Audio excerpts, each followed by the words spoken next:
Dit landschap kennen we allemaal. Het Zuid-Limburgse heuvelland met zijn adembenemende vergezichten. Het mooiste stukje natuur van Nederland. Of beter gezegd, het mooiste stukje boerenland van Nederland. Want dat is eigenlijk wat we zien.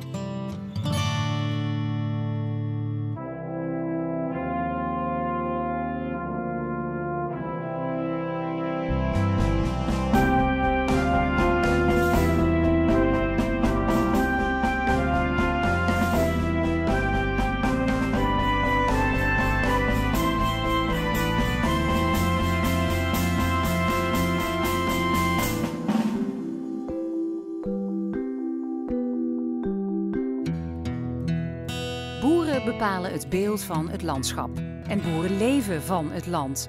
Dat is al eeuwenlang een gouden combinatie. Kunnen we dat zo houden in veranderende tijden?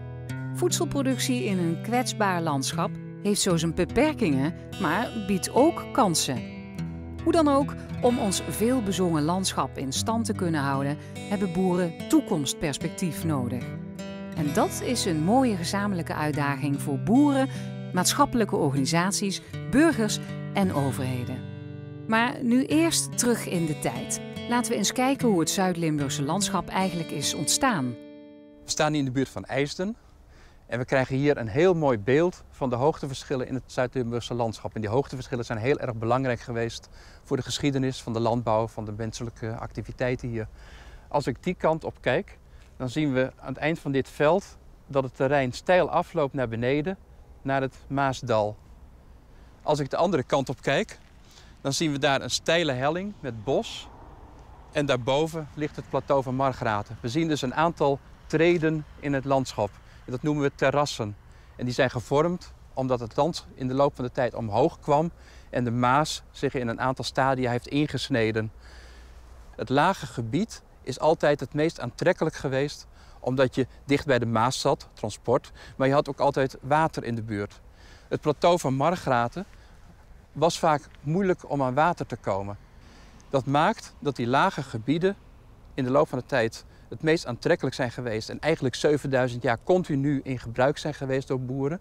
Terwijl die hoge gebieden, die hoge terrassen, die zijn af en toe helemaal buiten gebruik geraakt en als de bevolking weer groeide, dan werden ze weer opnieuw in gebruik genomen. Een periode dat die terrassen in gebruik zijn geweest was de Romeinse tijd. Toen heel Limburg intensief werd gebruikt om graan te exporteren naar de Romeinse forten aan de Rijn. Zuid-Limburg in de Romeinse tijd. Deze reconstructietekening heeft het Heerlense Thermenmuseum laten maken op basis van historisch en archeologisch onderzoek. Wat we hier zien is de rand van de Romeinse stad Coriovallum die onder het huidige Heerlen ligt. Dus we kijken hier eigenlijk naar Romeins Heerlen en de randzone. Want de Geleenbeek die hier stroomt van noord naar zuid, dat was de grens aan de westkant van die stad.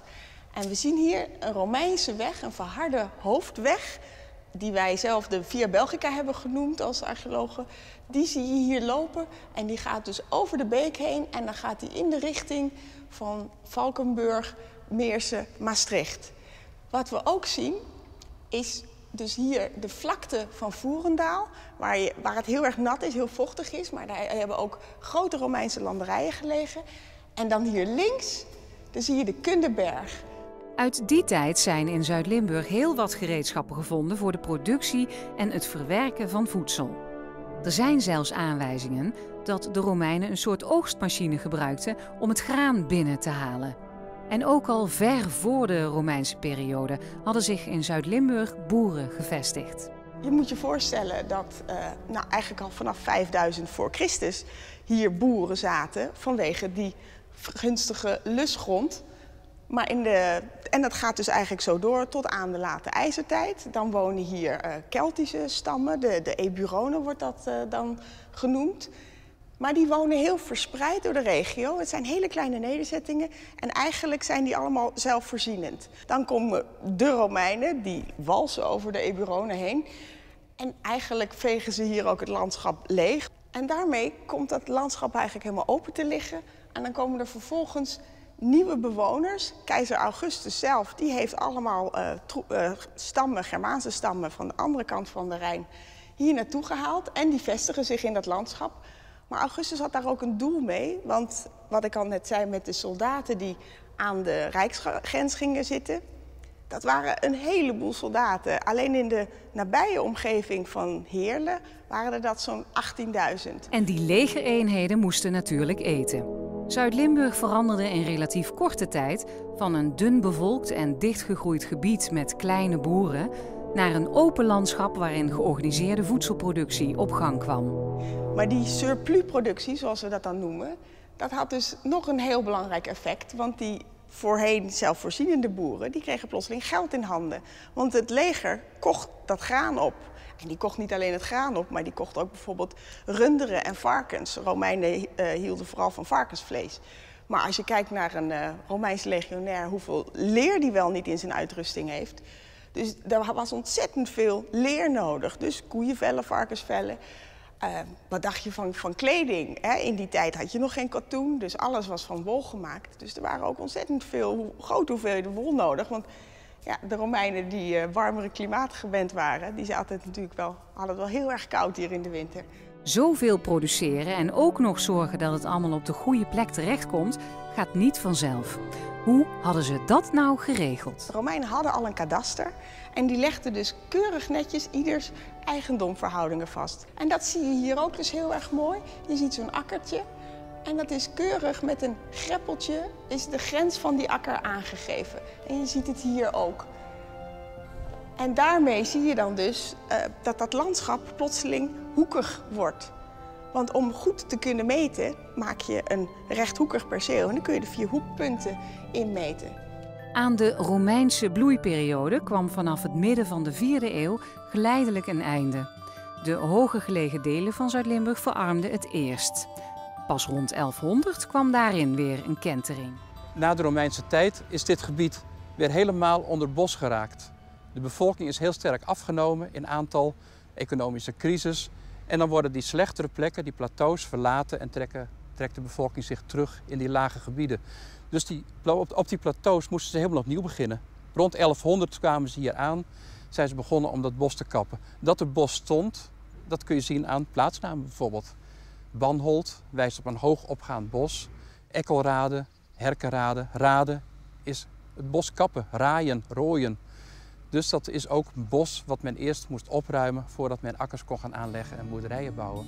En heel langzaam ontstaat dan het landschap zoals we dat nu kennen, met de vestiging van boerenbedrijven, waarvan sommige een flinke omvang kregen.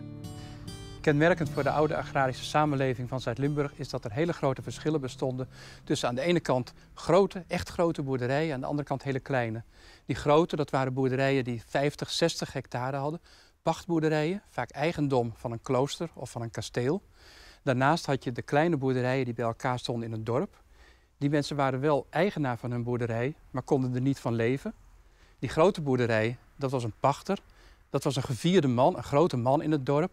Maar als hij iets fout deed, werd hij van zijn bedrijf afgetrapt. Maar je kunt je dus voorstellen dat die maatschappij behoorlijk ingewikkeld in elkaar zat. Je ziet dat nog steeds in het landschap terug. We staan hier bij de IJzerhof en dat is een heel goed voorbeeld van zo'n hele grote boerderij die al in de middeleeuwen wordt genoemd. Die omringd wordt door hele grote kavels. Je ziet hier aaneengestroten stukken land. Terwijl aan de andere kant daar het dorp, IJs, daar liggen kleine boerderijtjes die vroeger 5 hectare hadden, verdeeld over 10 percelen. Heel versnipperd. Dat verschil tussen die 2 soorten landschappen, dat is heel prominent in Zuid-Limburg en nog steeds te herkennen. Het Zuid-Limburgse landschap heeft dus een heel bijzondere historie. Wel beschouwd is er in de duizenden jaren die achter ons liggen maar 1 constante factor geweest die het beeld van Zuid-Limburg heeft bepaald. De behoefte aan voedsel en de wijze waarop boeren daarin voorzagen.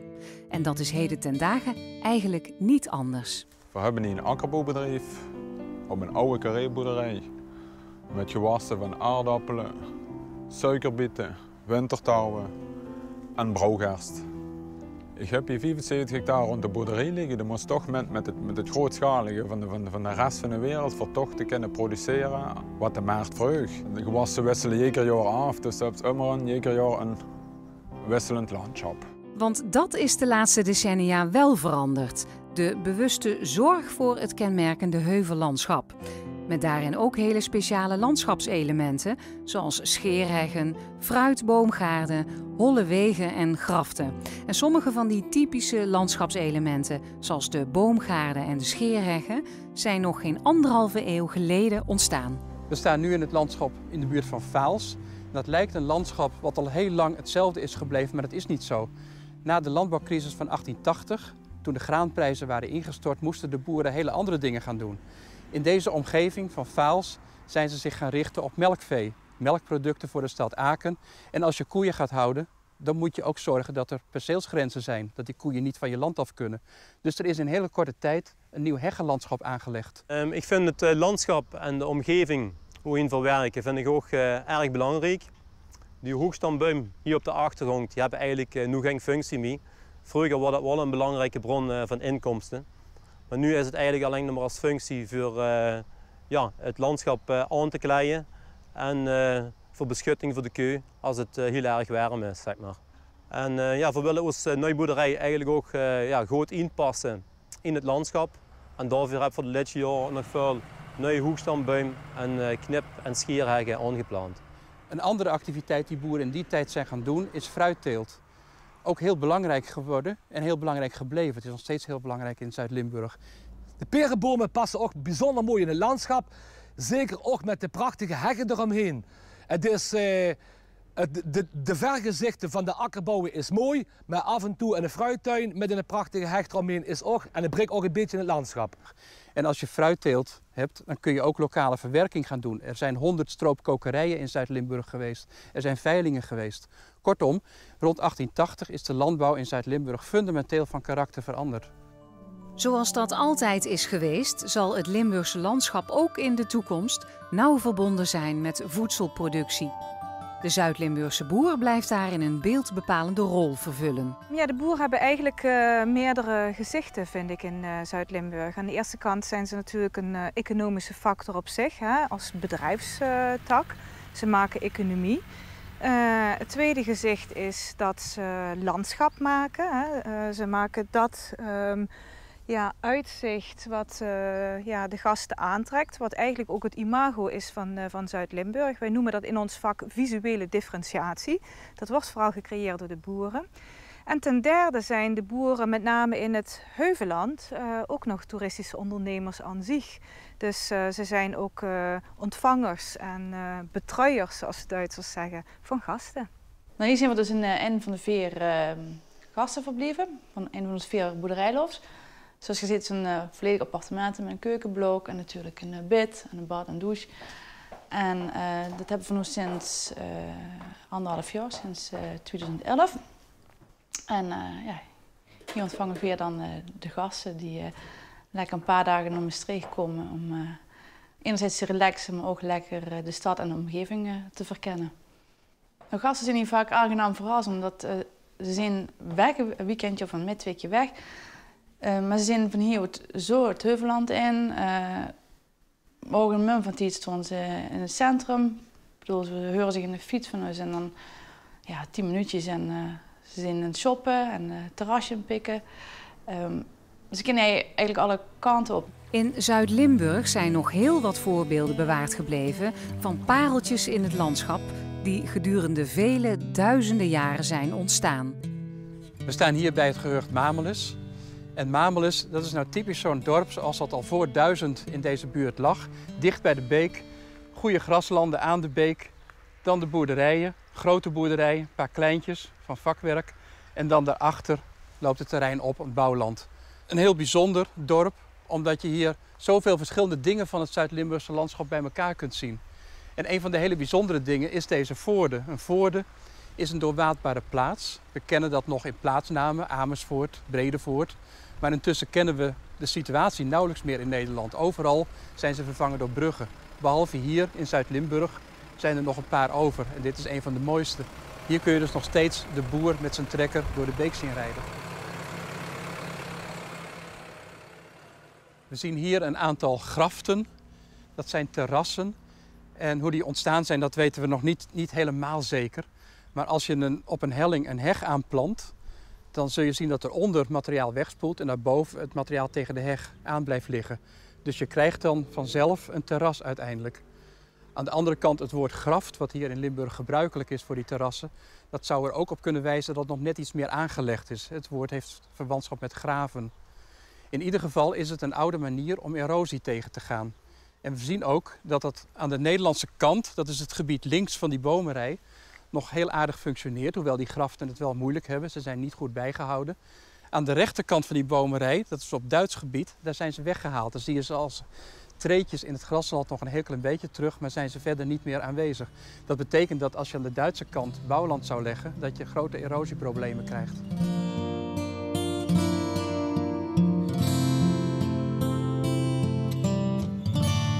Veel boeren hadden land, hooiland bij de beek, maar ook wat bouwland tegen de helling en land hoger op het plateau. En er moesten dus verbindingen tussen zijn. En wat neem je dan als verbinding? Dat is weer zo'n natuurlijke route die het water al volgt, een waterloopje. Dat is een geleidelijke opgang naar boven. Als je die als weg gebruikt, dan slijt die ook verder uit. En het resultaat is een van de meest typerende landschapselementen van Zuid-Limburg, namelijk de Holleweg. De boer is onmisbaar in het landschap. Net als elke andere burger koestert hij zijn unieke omgeving.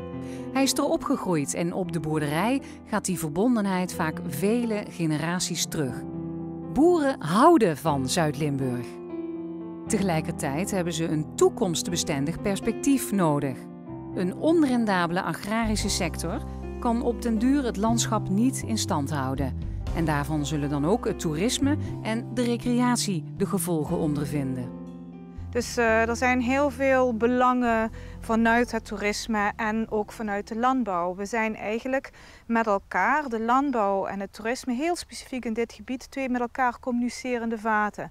Als het niet goed gaat met de landbouw, krijgen wij gelijk de klappen en omgedraaid. Als het niet goed gaat met onze sector, gaat de landbouw dat ook voelen. We zijn heel strak met elkaar verbonden, ofschoon niet iedereen zich dat nauw beseft. Natuurlijk is Zuid-Limburg geen landschap om ontzettende veel kilo's te produceren. Dus als het de kerk een beetje in het midden moeten houden, dus als natuurlijk ook commercieel die bedrijf relevant moeten houden. Maar een heel goed product afleveren. We hebben een ontzettend goede bodemstructuur, de lustgrond bewaart de peren ontzettend goed. En we moeten het niet van de massa hebben, maar van de kwaliteit hebben. Mijn ouders die houden hier weer in Eesden een bedrijf in de bebouwde kom. En er waren eigenlijk voor mij geen ontwikkelingsmogelijkheden meer. Voor daar weer te gaan en uit te breien, wat eigenlijk toch noodzakelijk is, ook in de melkveehouderij. En daartoe zijn we erg blij dat we een aantal jaar geleden de vergunning van de gemeente en de provincie hebben gekregen om hier in het midden van onze huiskavel een nieuw melkveebedrijf te bouwen. We hebben van oorsprong was dus een gemengd bedrijf met dieren. We zaten vlakbij de stad Maastricht. Maastricht breidt uit. We zien daarachter Larnaca liggen met een industriegebied wat groeiende is. Dus grond, toch een heel belangrijke productiefactor voor de landbouw, is gewoon beperkt. Vandaar dat we met dit bedrijf niet gekozen hebben voor schaalvergroting, waar de meeste op in zitten, maar juist voor het opzoeken van niches. En een van de niches is de boerderijlofts, omdat we kort bij de stad Maastricht zitten en ook bij een mooi boetegebied. Een ander is de intensievere teelte, waaronder de asperges, met rechtstreekse verkoop aan de consument. Daarneven hebben we telen van nog akkerbouwmatige gewassen, zoals eerappelen, uien en bijvoorbeeld brouwgerst voor de gulpener. En een ander ding hoe we dat nu met een veranderen zien is dat we omschakelen naar biologisch.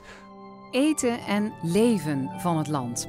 In het Heuvelland zijn er beperkingen waarvan boeren zich terdege bewust zijn. Maar er zijn ook kansen. Wat mijn droom zou zijn is dat wij die miljoenen gasten, ruim 5 miljoen Nederlandse gasten die hier komen per jaar, dat we die ook echt laten eten van ons landschap. Echt van dat wat onze boeren maken. En voor de toekomst hoop ik, de toekomst 10, 20 jaar, dat we daadwerkelijk erin slagen onze eigen melk, ook in een pak van Zuid-Limburg, ons eigen fruit, onze eigen granen, alles ook aan onze gasten te kunnen serveren. Want dat is wel een trend, dat steeds meer gasten dat ook willen. Eten van het land beleven. En ik zie daarin een kans voor een verdere verdieping van de samenwerking tussen landbouw en toerisme. Waarbij je inderdaad daadwerkelijk zo'n beetje een eenheid gaat worden. Ik zie de toekomst positief in. Op deze manier wie we nu akkerbouw teelten, op deze duurzame manier. Want we moeten toch zorgen dat we de wereldbevolking in de toekomst moeten voeden. Want anders komt er toch een tekort aan voedsel op de wereld. Het is, in Zuid-Limburg is het prachtig om het fruit te telen.